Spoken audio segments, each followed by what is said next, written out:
Well, good afternoon, everyone. My name's Peter McLean, and I'm the CEO of Bicycle New South Wales. And today we're talking in partnership with our legal partners at Advantage Legal about a very, very important topic, hit and run, how cyclists can claim through the nominal defendants scheme. Firstly, I'd just like to do a couple of quick introductions before we get stuck right into it. Firstly, a quick acknowledgement of country. I'm coming to you this evening from the intersectional lands of the Darug, Gundagra, and Tharawal people in far southwestern Sydney. And I want to recognise their elders past, present, and emerging, as well as those other lands which undoubtedly you'll be joining us from as well. For those, it's great to see a lot of familiar faces and names in the webinar tonight who are long-term members of Bicycle New South Wales. However, for those of you that are less familiar with Bicycle New South Wales, we are a peak bicycle body in New South Wales. It's been around for almost 50 years. In fact, next year we celebrate our 50th anniversary, which is very, very exciting. We do a number of things, including supporting bicycle riders with all of their needs, including presenting them with legal information such as tonight, but also with public liability and personal accident insurance cover as well. And one of the other key roles at Bicycle New South Wales is the huge advocacy efforts which we undertake each and every day across New South Wales, making sure the best rights are there and best conditions and infrastructure are there for those who ride a bicycle. The format of tonight's webinar is well, a bit of a quick introduction, which I've almost finished. We're going to talk about a scenario and play a quick little video, followed by a Q&A between Leigh Davidson and myself. And then hopefully we'll have a little bit of time at the end for a bit of a question and answer time as well. You can do that by two ways. You can either put it in the chat, which is also an icon at the bottom of your screen, or you can pop your mute off for a moment and or put your hand up and ask the question verbally as well. Either are totally fine. Well, with that, I now want to introduce Leigh Davidson, who is the principal solicitor at Advantage Legal. Thanks so much, Leigh, for being able to join us tonight and contribute to this such important topic for all bicycle riders. Thanks, Peter. I'm very happy to be here. Leigh, how would you did you need to give any disclaimers or introductions around what we're talking about tonight? Yeah, look, it's always good just to let everyone know, I'm a principal lawyer with Advantage Legal. We're a personal injury compensation law firm and the exclusive partner of Bicycle New South Wales. So we try to help educate cyclists around and the cycling community around the law, but particularly as it relates to motor vehicle accidents. And you've probably seen some of the blogs that we put up through the EDM that comes through from Bicycle New South Wales. So if you're a member of Bicycle New South Wales, you will have seen those, but they're also on our website for more information if anyone's interested. But just as a general disclaimer for tonight, I would just say that it's important that everybody realizes that individual cases for personal injury do turn on their specific facts. So what we're talking about today will just be general information about the nominal defendant scheme, and you need to keep in mind that it relates purely to the state of New South Wales. So every different state and territory of Australia has different laws as they relate to motor vehicle accidents. And so the nominal defendant scheme that I'm talking about this evening solely relates to here in New South Wales. So please, obviously standard legal stuff, but don't interpret this as legal advice. If you do want to talk about your particular circumstance, I'm more than happy to take it offline with you later and speak about something with you. But today is just for general education purposes. That's always important to note because every scenario is slightly different. And by the way, if we don't get to everyone's questions at the end, you can certainly email us in, and we can certainly help you out with those specific Absolutely. legal questions as well. Do you want to introduce the scenario then, Leigh? And I'll Yeah. get the video ready. So look, I think the best way to sort of explain the way the nominal defendant works is probably through a scenario example. So we've got a video of a recent cycling accident that was shared through the news, and I'm essentially going to, well, Peter's going to show this video, and then we're going to sort of elaborate on the facts a little bit to sort of explain how, in a scenario like what's being shown, how would the nominal defendant come into play. So, Peter, if you wanted to perhaps, hopefully technology is going to work for us and we can show this video. If not, I'll sort of just talk through the scenario instead. We'll give it a crack. Yeah, absolutely. I'm just the share icon has totally disappeared from my Disappeared. screen. You wouldn't believe it. Um, oh, here it is. It's over here now. Thank you. It wasn't there before.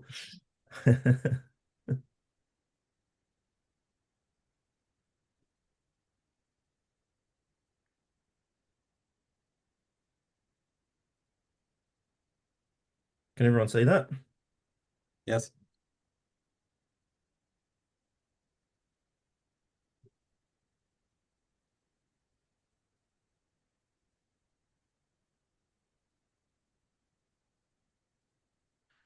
Quite confronting, isn't it? It is. And so it shows you very clearly, so in the blink of an eye, how quickly a cycling accident can happen and how quickly then cyclists could be left by the edge of the road. Now, in this particular scenario, where we're talking about the nominal defendant, we're going to assume that there's no video recording. So let's just assume that this accident has happened and there's no way of the cyclist actually knowing what has happened to him. So here, what has happened for the sake of the scenario is we've got a cyclist riding along a country road, all road rules being observed. Let's just say he was wearing high visibility clothing and a helmet. So there's no issues around what's the cyclist doing anything incorrectly. A car's come up behind him, hit him, and driven off. For all intents and purposes, he's been left on the side of the road, unconscious. We've now got a situation where the cyclist has got no recollection of what's happened. The car's driven off, so they've got no way of identifying the vehicle. Let's just say that he's been found by somebody at a later date on the side of the road. Ambulance is called and he goes to hospital. He's left with significant injuries, medical bills, recovery time, and loss of income because he's not able to work.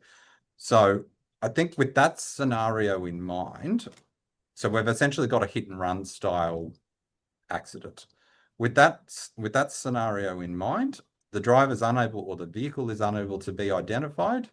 I think I'll throw it back to you, Peter, and we can sort of ask some questions around this Okay. kind of scenario and how the nominal defendant works and how it sort of would kick in this scenario.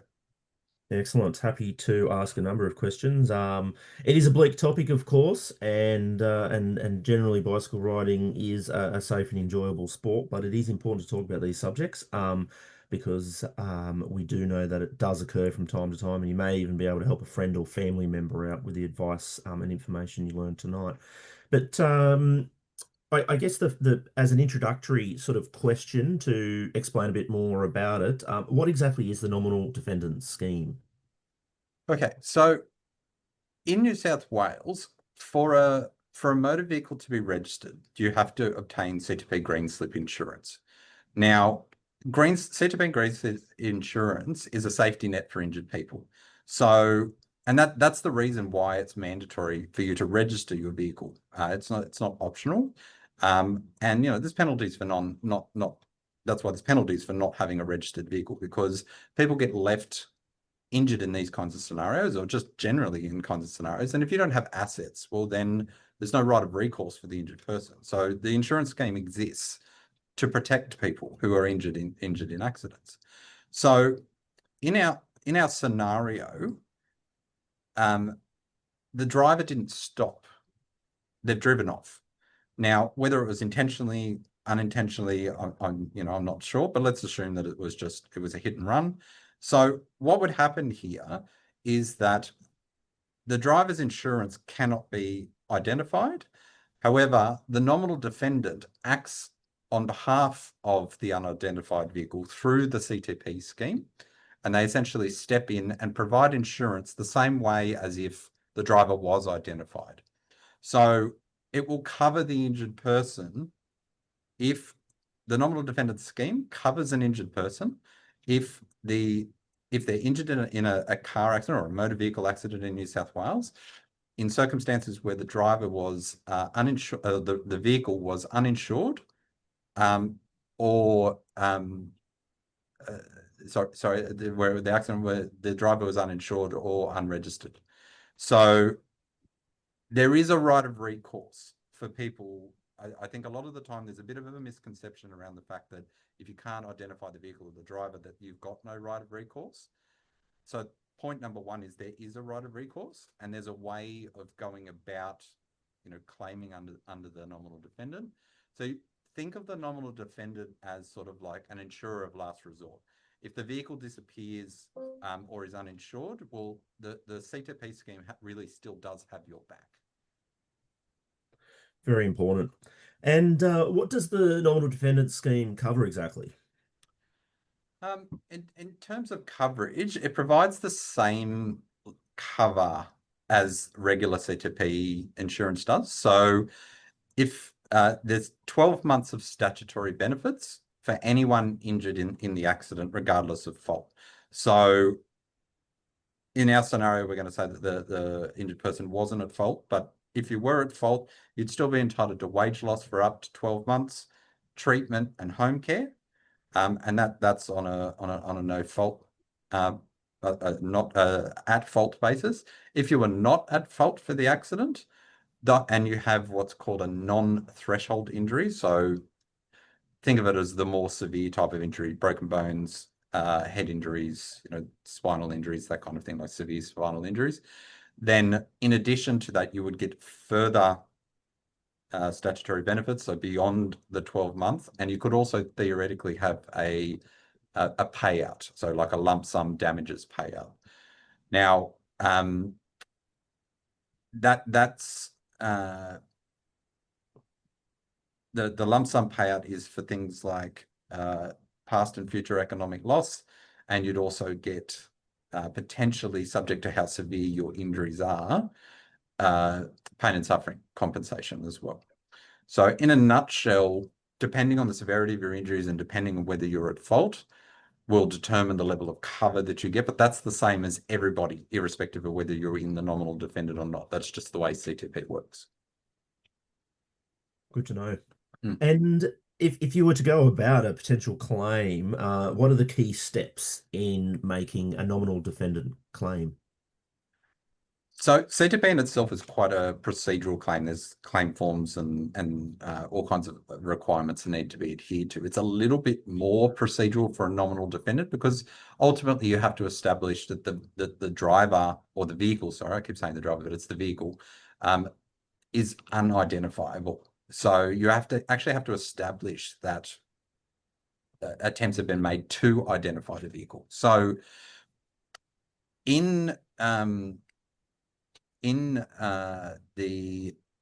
to start with, making a nominal defendant claim, you will get medical attention first and foremost. You recall the incident. If there are witnesses, try to obtain their details. But this all depends on if you're knocked unconscious or whatever the scenario is. But get medical treatment. The first and foremost is look after yourself. There's a legal requirement for you to lodge a police report within 28 days of the accident. But again, subject to are you conscious, are you hospitalized, that kind of scenario.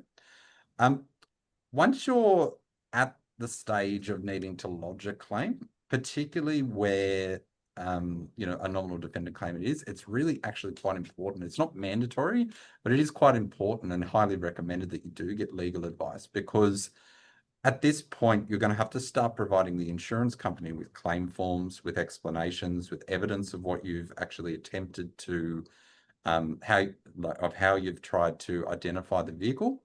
And so whilst insurance companies will be helpful in telling you what you've got to do, they're not going to act as an advocate for you. So, they'll tell you what you've got to do, but they're not, there'll be a lot of backwards and forths with them about, whether it's adequate, whether it's not.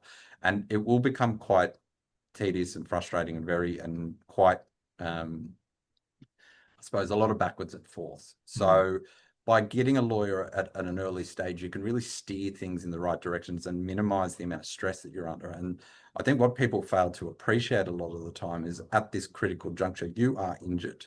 There's been a significant impact on your ability to earn an income. You're hospitalized. You might be quite heavily dosed with pain medication, but you've still got these timelines that you've got to comply with. So you've got to lodge a claim within 28 days of the accident. If you want to get a back payment of wages, you can lodge it up to 3 months after the accident, but different explanations and things need to be provided as for the delay, or alternatively, as a consequence, if you don't provide that explanation, you end up not having a back payment of wages. So it becomes very, it's all very confusing around, what happens when. So we just sort of explain to everybody, look, you've got 28 days to lodge it to the police. You've got 28 days to lodge a claim form. That's the best practice. Even if you've got to get somebody to do it on your behalf, whether it's a lawyer or, a family member or a doctor or somebody that's going to do it on your behalf, get it in within those timeframes, because then it just avoids a lot of the procedural or loss of entitlements moving forward if you do delay it beyond that time. Once you're sort of past those key steps, the insurance company is going to ask you to provide what is called a due inquiry and search investigation. Now, that's where you ultimately, and I'll talk to this a little bit later, Peter, I think, in more detail, but they're going to ask you to provide details of how you've tried to find the vehicle that hit you. And there's certain things that you're expected to do. It might be advertising, and it might be, trying to find surveillance footage and all these other things. So, and they will conduct their own investigations as well, but they're not going to look into whether you've conducted a due inquiry and search. They're going to look into whether you've done they're going to look at, like, did the accident actually happen at all, and verify that, what's actually gone on here. So investigators get involved in the equation as well. And again, they're not necessarily doing the same thing. So again, it does become a little bit of a complicated and very procedural process at the beginning. And when you're injured, it can become very stressful very quickly. It's very easy to make mistakes that can have a detrimental effect on the subsequent claim. So I'd say they're probably the key points, at a high level, just to sort of keep in mind. Right. But yeah, definitely, if it becomes overwhelming for someone, you're better to get a legal advocate involved just to help you steer through the process. Again, it's not mandatory, but unless you've had experience with the scheme, I think you'll find it's quite a complicated and stressful process to go through while you're injured. Definitely. Leigh, you mentioned there was the 28-day period to make the claim within, but I'm assuming there's probably lots of other time frames to be aware of. What are some of these other dates and requirements? Yeah, look, I sort of touched on it before, but some of the same time frames that apply to a regular CTP claim will apply to a nominal defendant claim. So you've got 28 days to report the incident to police. Like I mentioned, the first sort of time lapsing claim form time frame is 28 days. You do have up to 3 months to lodge a claim, but the insurer won't back pay your wages to the date of the accident without a full and satisfactory explanation as to why you didn't lodge it within the 28-day period. That process itself is quite tedious. Sometimes it can be easy, other times it can be tedious, depending on your personal circumstances. So again, for the sake of avoiding, a procedural headache, we just tell everybody 28 days is the time frame you should be aiming to get it in. To be fair, the earlier you get your claim in, the more likely you are to have a better rehabilitation outcome as well. So it's been proven time and time again that early intervention rehabilitation really does result in better claim outcomes, but also better rehabilitation outcomes. So they're the main timeframes. From a legal point of view, there's always a 3-year time limit to commence proceedings in court. So it's something that that's different to claim lodgement. That's actually like commencing court proceedings. So people get a little bit confused with that at times because they think, oh, well, I'll go and see a lawyer later if my injuries don't resolve. The problem with that is that you will have potentially lodged a claim with an insurance company, and then your lawyer will be backtracking, essentially trying to piece together all the pieces of the puzzle. They also can't jump in and help you with your rehabilitation if things have gone wrong there because you engaged them too late down the track. So one of the things that we do quite differently at Advantage Legal is really try to help people facilitate the process with their rehabilitation. So if you're encountering problems, we'll jump in and sort of help out a little bit there. So it's important. The 3-year timeline is a court commencement timeframe, but it does take a lot of time to actually prepare a case to get it ready for court. So try not to leave it to the 3-year mark if you can. The closer to the date of the accident, the better, Yeah. and the more help your lawyer will be too. Excellent. Some really important dates and timelines there. Thanks for that. Um, Exclusions and limitations. There's always those. What are there any exclusions and limitations that bicycle users need to be aware of when bringing a nominal defendant claim? So CTP in general covers bodily injury. So I think one of the big questions that we always get asked is, what about my bike? So your bike is excluded from CTP. So in the case of a hit and run, you could be left footing the bill because you don't have somebody to claim it against. So standard sort of recommendation from us is always to make sure that, particularly where you've got a high value bike, or, some of these carbon fiber bikes are quite expensive. E-bikes are quite expensive these days. So again, if you've got a high value bike, always, or something that you simply can't do without, whether it's your commuter or what have you, make sure you get separate insurance for it because CTP doesn't cover it. So I think though that, to be covered under CTP, the accident actually needs to involve a motor vehicle as well. So, if it's bike on bike or bike on pedestrian, you're not covered under CTP. But that's one of the benefits of being a Bicycle New South Wales member, is that when you don't have a right under the CTP scheme, there are a number of scenarios where the Bicycle New South Wales insurance cover would kick in. And so it does work quite nicely as a cover to the statutory CTP scheme. Peter, you'd certainly know better than I about some examples. Right. Yeah, there's a number of examples that come up from time to time. Like you said, the property damage to the bicycle isn't Mm. included, but we do provide a separate cover for that, which is available on the Bicycle New South Wales website if you want to insure your bicycle. We do see from time to time bicycle on bicycle accidents and pedestrians or single bicycle accidents as well, which occur, and where there's no other option for other insurers to kick in, that's where ours will absolutely provide that cover. Sometimes to a small degree, it might be a number of thousands of dollars. Sometimes when it's extremely serious and there's rehabilitation care and ongoing other costs, it can be a significant amount as well. But certainly, yeah, we have members that are riding on shared paths and on fire trails.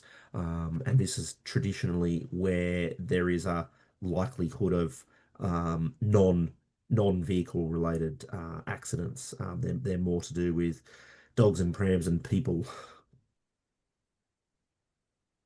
Yeah, well, look, I mean, other than that, I think from a CTP point of view, you've got a number of injury thresholds, which really do limit the amount of compensation that you can get. That depends on this, your personal circumstances. So that sort of, I suppose, it's not an exclusion, but it is certainly a limitation. And then you've also got, I mentioned it earlier, that if you're at fault in the accident, well, then you are limited to 12 months worth of benefits unless you're severely, severely injured, like a catastrophic injury, at which point there is the lifetime care and support scheme would kick in to help you out, but that's for people with like severe brain injuries, amputations, that kind of severity of injury. So most people don't get access to that system, but that's sort of like for the catastrophic style injuries. And obviously we're hoping that nobody ever falls within that, but if they did, that is available to them too. That's available across the CTP scheme, not just to the nominal defendant. But yeah, they'd be the main sort of limitations. Okay.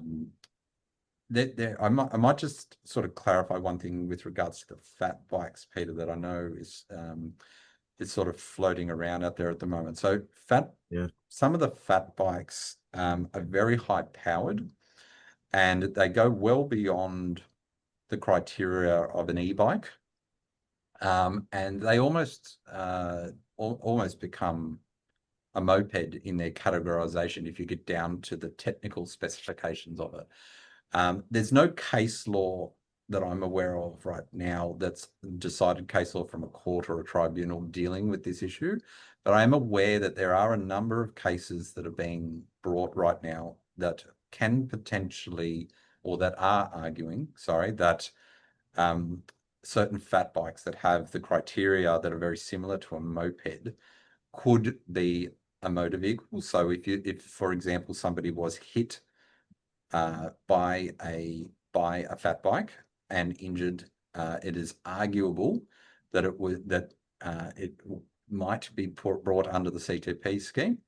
Like I said, whether that's a successful claim or not remains to be seen, but there are certainly people advancing that argument right now, and I suspect that we probably will get more clarity on that in the tribunal within the next, say, 12 months, I'd imagine.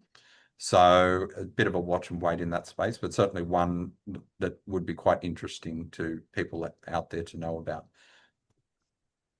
Yeah, we'll have to just wait and see on some of those cases. It'll be very, very interesting to see. Leigh, you mentioned that about investigations and what's involved there. You touched on it before, but could you go in a bit more detail of and give us a bit of an idea of what that exactly includes? Yeah, look, when you lodge a nominal defendant claim, the insurer has to be satisfied that there was actually a motor accident and that the vehicle can't be found.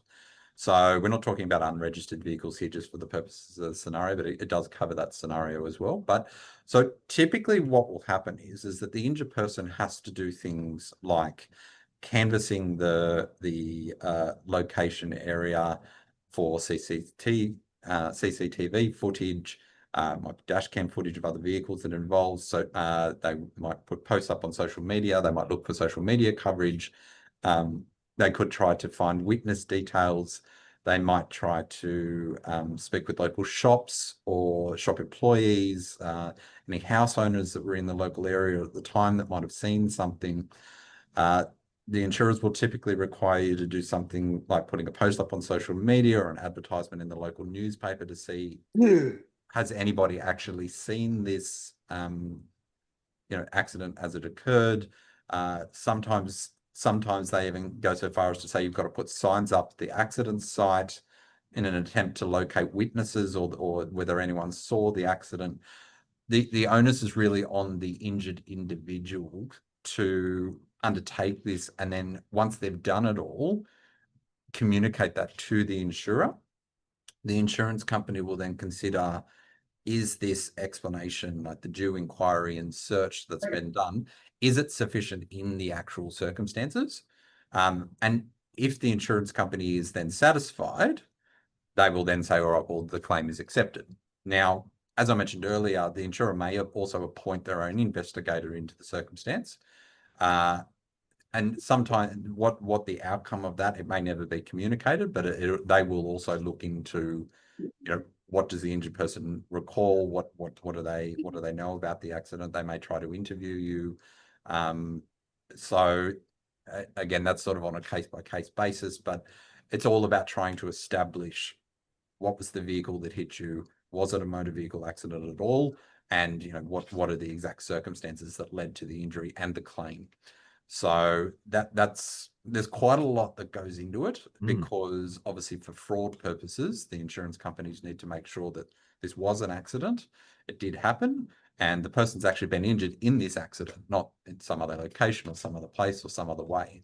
So, it is an important process for the viability of the CTP scheme, and that's why the process is a little bit tedious. And just to follow on, quick question from that. Would you be aware that they are investigating, or can it be done kind of secretly? Well, both is the answer. So typically an investigator would reach out to you if they wanted to interview you for the purposes of obtaining a statement. But an insurance company is more than within their rights to actually ask an investigator just to investigate the circumstances of the accident and to test the viability of the explanation that's been given. It really just depends on whether the individual circumstances of the scenario that's been put to them. Typically, in my experience, it's fairly common for an investigator to be involved in a case where there are limited witnesses, because the insurance company has just got to be satisfied that the accident actually happened. They're not doing it with any malice. It's usually just it's part of good claims management to be able to make sure that somebody's not trying to defraud the CTP scheme. So, but at the same time, just to be clear, an injured person is within their rights not to speak with an investigator. They don't have to. If they're uncomfortable, if they're injured, it's within their rights to say no. A lot of people don't realize that. It's not always communicated very clearly. So, but if you ask the investigator, are they required, do I actually have to give you this, or is it mandatory? They should be saying to you that it's not, and that you're making this statement voluntarily for the purposes of the claim. Again, I'd sort of say to you, if an investigator is getting involved, then you should really seek legal advice beforehand, Definitely. just to make sure that you're not accidentally doing something that might inadvertently deny your claim. Great. That's an important little extra point. Thank you. I'd imagine that some people would be aware of the time frame to claim for claims lodgement, but can a claim be brought late? Yes. So again, there's a further administrative burden on you if you do bring a late claim. So there's a process called a full and satisfactory explanation that needs to be that you need to go through, and ultimately you need to account for the delay in bringing the claim. So the longer the delay, the more detailed the explanation will need to be to the insurance company. And they're going to look at, as in that explanation, have you disclosed, or how injured were you? Were you told to lodge a claim at any point in time and you failed to act on it? Has anyone in your family ever lodged a claim? So do you know that there were timeframes and you just didn't do anything about it? Did you consult a lawyer and you failed to act within the timeframes? You ignored legal advice. They'll look at things like what industry do you work in? If you work if you work at a CTP insurer, it's going to be very hard for you to turn around and go, I didn't know about the timeframes. So, like it makes it very difficult then for you to bring a claim late, because a reasonable person in your position would have done so. So it really comes down to the extent of your individual circumstances as to whether you will be successful in bringing a claim late. But if the insurance company rejects it, you then have to go through and either provide further information, because typically there's a bit of backwards and forth asking extra questions. But if they reject it outright and just say, look, we don't accept that you have a valid reason for failing to bring the claim in time, well, you then have to go to the Personal Injury Commission to have the determination reviewed and an outcome provided by a member of the Personal Injury Commission. If your claim was more than 3 years late and you needed to commence court proceedings, you actually need to do the same process, but to satisfy the court that there was an explanation for failing to commence not only the claim, but also court proceedings. So, and that's generally a bit tougher. And ultimately, the court needs to give you leave to commence proceedings out of time. So again, all the more reason to sort of act on something and at least get legal advice. Like if you're worried about getting, having an insurance claim on your record or something like that, at least go and speak to a lawyer. I mean, at the end of the day, the lawyers actually don't charge. I mean, we don't charge for an initial consultation for you to talk to us about your individual circumstances. There's no charge for it. And at the end of the day, most things happen on a no-win, no-fee basis anyway. And certainly in the CTP scheme, always. So you really don't have a reason not to speak to a lawyer about it. You can then decide whether you want to go ahead or not. So it does perplex me sometimes a little bit as to why people wouldn't at least put their hand up to go and get the free advice that's available to you. There is also useful information available on the regulator's website. So we're talking about the State Insurance Regulatory Authority. It's all factual. It's not legal advice. It won't take into account your personal circumstances, and this is where people get a little bit confused with it because they have to make it very generic. So factually, all the information on that website is also very helpful. So again, there's ample resources out there for you to at least investigate your particular circumstances and the timeframes if you've been injured. So I suppose the key lesson here is just don't really sit on, the timeframes do apply when you get injured in a car accident. You should just do your best to act promptly and to at least reach out for help. You don't have to continue with it, but at least reach out for help. Definitely. Super important point. We've got a couple of wrap-up questions now, but I thought I'd just remind everyone, if you do have questions, then you can pop that in the little chat icon. It's roughly in the middle of the icons screen at the bottom of your screen under chat. Two little thought bubbles. So type in your question there, and we can have a look at that. Or if you'd like to pop your hand up, and we can ask the question verbally as well. But on to the next question. Advantage Legal are the exclusive compensation legal partner of Bicycle New South Wales, which we're very appreciative of. Could you just outline for the participants in today's webinar how you could assist if they are ever in the unfortunate circumstances and hit by a car? Yeah, look, like I mentioned a moment ago, so we will always speak to you, confidentially and go through your personal circumstances. Our initial consultation is free, but we really do, once we've actually taken you on as a client, we're actually quite different to other personal injury law firms because our focus is on helping you recover and to rebuild your life as part of the receiving compensation process. So we're never going to sit here and just tell you to stay at home and, maximize your compensation claim and all the things that people say, personal injury lawyers do. It's just, I'd like to think that that's a fallacy about personal injury lawyers, but I can categorically say that we don't do it. So we have what we call a rehabilitation first mentality. We want you to get on with your life. We know it's incredibly important to cyclists to get back on the bike as quickly as possible. We tailor different rehab strategies around getting you back onto your bike as well, because we know how important it is. So from a legal point of view, our team are led by accredited specialists in personal injury law. Those specialists will manage the claim, everything from the claim lodgement through to settlement and all of the procedural hurdles on your behalf. So, we have a very close affiliation with Bicycle New South Wales. We understand the dynamic of cycling injuries and the importance of getting people back onto their bike. So really getting that rehab focus is, it can't be understated. And so we've really, we work with the rehabilitation providers to really make sure that we're emphasizing that as one of your recovery goals.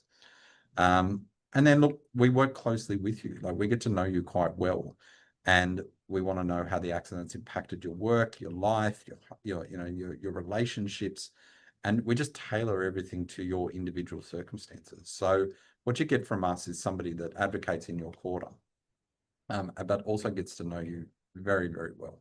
And ultimately, we'd like to think that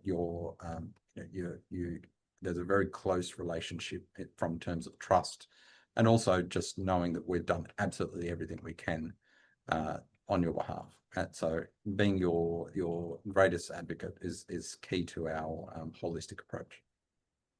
Excellent. Thanks so much, Leigh.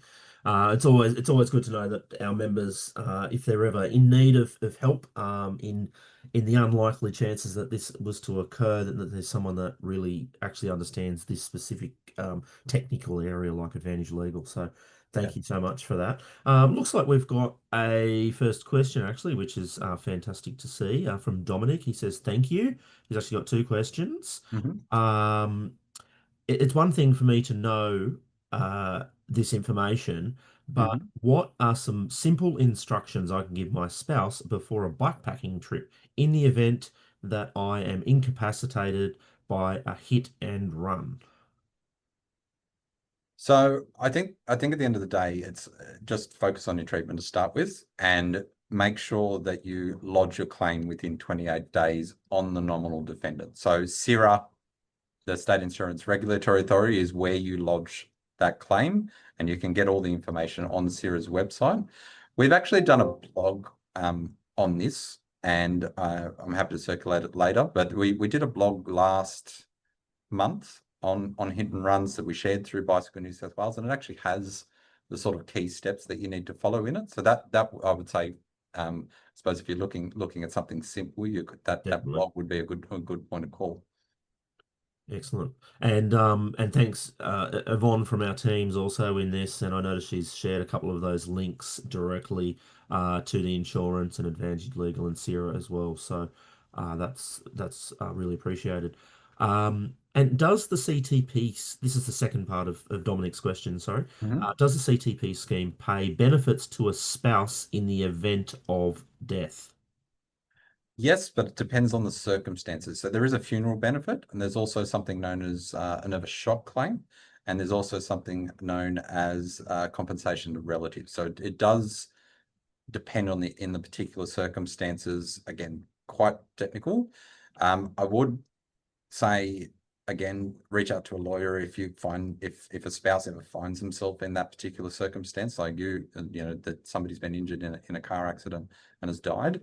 They are a little bit tricky. The insurers are pretty good with helping people along with them, but again, if it's a nominal defendant scenario where somebody's been hit and driven off, you've still got to get all these processes may still need to be adhered to in proving that it actually was a car accident. So it can be a little bit tricky. So again, I'd sort of say to you, if you do a bit of research on it and you're not comfortable with it, or just reach out to a lawyer. They'll, again, initial consult, and they'll do it for free. So they'll tell you what to do if you want to do it yourself.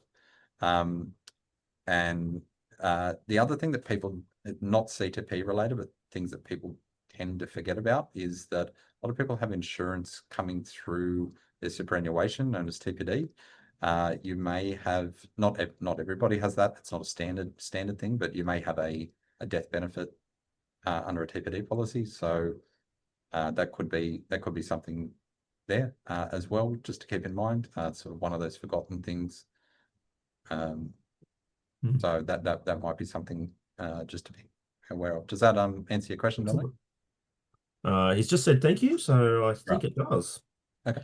And Yvonne's just put the blog post up as well to put you there directly Oh, great. Thanks, if you Yvonne. wanted to use that link. A question from Elaine. Could you please explain the procedure when the vehicle driver gets identified? Not quite sure what you mean with that, Lean. I'm sorry. So you mean once the insurer has accepted the I can speak. No, so you have to. You said we have to look for the vehicle, and this is about hit and run. But what if we find the person who did it? Right. Okay. I'm with you. So then it would just become a regular CTP claim. So it's more whether the vehicle has been identified than the driver. So the vehicle will have insurance. So once you've identified the number plate, you can actually do a search on the number plate for who the CTP insurer is online, either again through CIRA's website or through the standard registration process. When you go to register your vehicle, you can actually search a number plate and will tell you who the insurer is. At that point, you wouldn't bring it through the nominal defendant. You would actually then lodge the claim on the actual CTP insurer for who caused the accident, the vehicle that caused the accident. So if you've already lodged it on the nominal defendant and the vehicle is subsequently identified, the nominal defendant will tell you they'll either transfer across to that other insurer or they'll ask you to lodge the claim on that insurer. Sort of varies. The process sort of varies from insurer to insurer what's going to actually occur. But typically, that's what happens. And then you won't need to do that, any further procedural stuff. It will then just go in as a regular CTP claim. Okay, thank you very much. Welcome. Yeah, great question, Elaine. That was really useful. Ben has asked, if the incident occurs on a road that crosses state borders, does that involve dealing with the other state scheme? Yes, it does. So, and it's literally which side of the fence you're on. So, say for example, you were injured in Victoria. In Victoria, the TAC is down there. If you're injured on the Wodonga side of Albury Wodonga, the border there, for example, which is a very common scenario, even if the vehicle was insured in New South Wales, Victorian law will apply. So because it's based on where the accident occurred. So yeah, so you'll be dealing with again, it becomes quite complicated once you start dealing interstate. So my recommendation to you in that circumstance would be to speak with a lawyer from the state in which you are, where the accident occurred, because lawyers tend to be quite state-based. Some of the bigger law firms may operate across different jurisdictions and have lawyers in different states. We ourselves only operate in New South Wales, but so the law of the accident, the law of the place where the accident is largely what is the way it works. Yeah, really important point there. I think you definitely want to get legal advice. Yeah, and look, unfortunately, not every state and territory of Australia has the same kind of benefits, the same kinds of procedures. So again, what we've spoken about here today was New South Wales centric. So again, if you got injured in Victoria, there's going to be a whole heap of different timeframes. They might have a different process for dealing with identifying a vehicle that's driven off. They're going to have different benefits and different thresholds and caps for the way things operate in there. The schemes are similar, but not the same. So it is very state specific. In Victoria as well, just again, using them as an example, they only have one insurer to deal with the whole of the state, whereas in New South Wales, we have like 6 or 7. So it's quite a different operation here in New South Wales, and Victoria. Yeah, very good. Ben's got another question.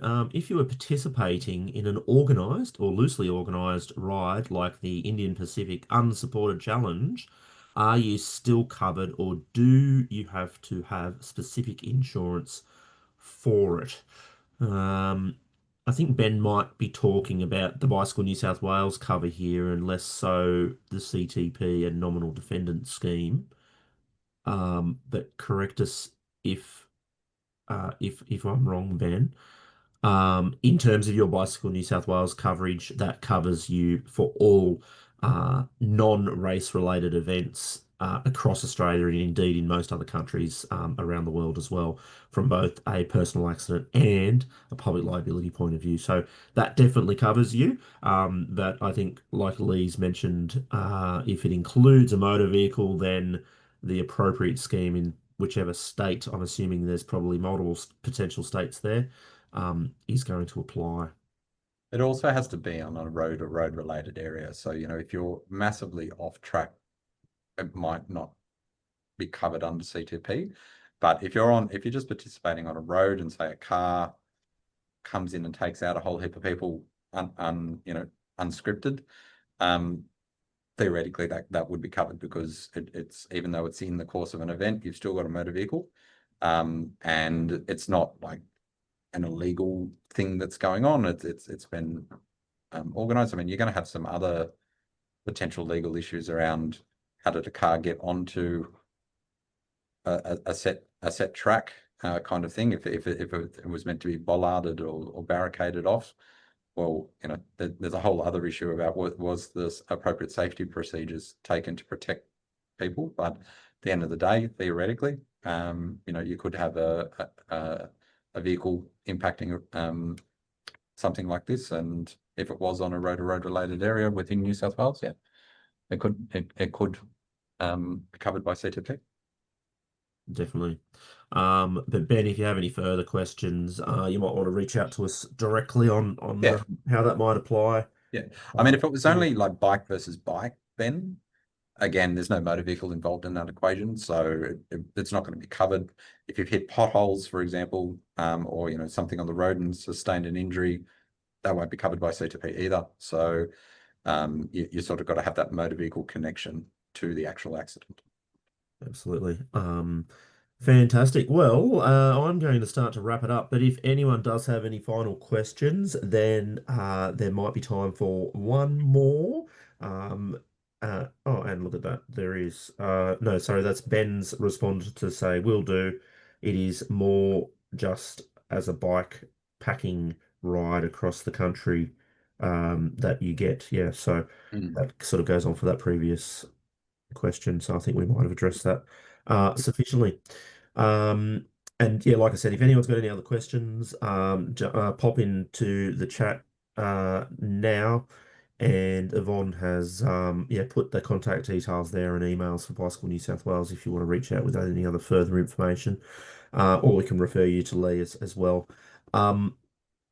We do of course encourage people and your friends and family and colleagues to join Bicycle New South Wales, because it does provide fairly critical gap coverage in the instances and scenarios that we've all been talking about tonight.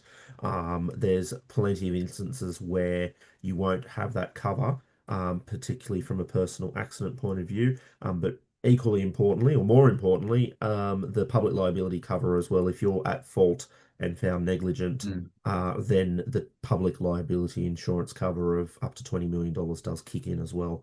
And that's extremely useful to have in these situations. And again, they cover you not just right across Australia, but almost every other country as well. There's a couple of minor exclusions in there, but it's basically most parts of the world, which is really, really useful. And again, the link's in there, but all the details on our websites. We should always reaffirm that CTP insurance doesn't always cover bicycle users in all circumstances, and that's exactly why we need that Bicycle New South Wales cover, that to plug those gaps, and of course have that well beyond New South Wales as well. Leigh has mentioned it, but I'll mention it again, reminding people that of course there's a 5% discount with advantage legal fees if you engage them, being a Bicycle New South Wales member. So that's a valuable benefit if you do need to use the services. And Advantage Legal have further, amazing information and resources on their website as well, a useful guide that covers off what to do after a bicycle accident. So I'd certainly have a look at that as well. It's got some That's a little bit more specific, not so much to the sort of nominal defendant thing, but just generally what to do after an accident. That's on our website. So if anyone wants that, it's just a free download. It's available to anyone that sort of drops their email. It'll get sent to you. So it's on advantagelegal.com.au if you're looking for it. Absolutely, and yeah, it's very general, and there's also a webinar on that exact topic as well, which you can Mhm. have a look for on YouTube or through through Leigh's website as well. Yep. They've also got a great blog article on this exact topic on the website, and heaps of other information as well. And we regularly put Ask the Expert snippets into the members EDM, which covers topics such as this and plenty of others in the future. And Yvonne has shared that blog earlier today into the chat. So if you're looking for it, grab Yeah, a quick look absolutely. there over today. Yep. Um, Ian's got a quick question, which I can easily answer. Will the link of this presentation be provided so we can distribute to the tour relevant bicycle user groups, office holders, and members? The answer is yes. We'll compile this and make sure we share it around. Yes. Uh, and equally importantly, we will be holding more of these types of webinars. We try and do a couple throughout the year on very, very relevant topics to members and bicycle users. So we'll be definitely doing something later this year, similar sort of timing. And we look forward to hearing your feedback and ideas and contributions of how to best shape that. So don't be a stranger, and certainly reach out and give us your feedback of how we can improve it, and make that information more relevant to yourselves. But for that, I really wanted to firstly thank you all for participating. It's been great to see lots of audience engagement and strong participation with lots of individuals joining right from across New South Wales. Thank you so much, Leigh from Advantage Legal. Really, really Pleasure. appreciate your time, your contribution to the webinar, of course, and just being able to answer those very, very specific questions as well, which is always appreciated. And with that, look forward to talking and reaching out to you very soon. As always, safe riding.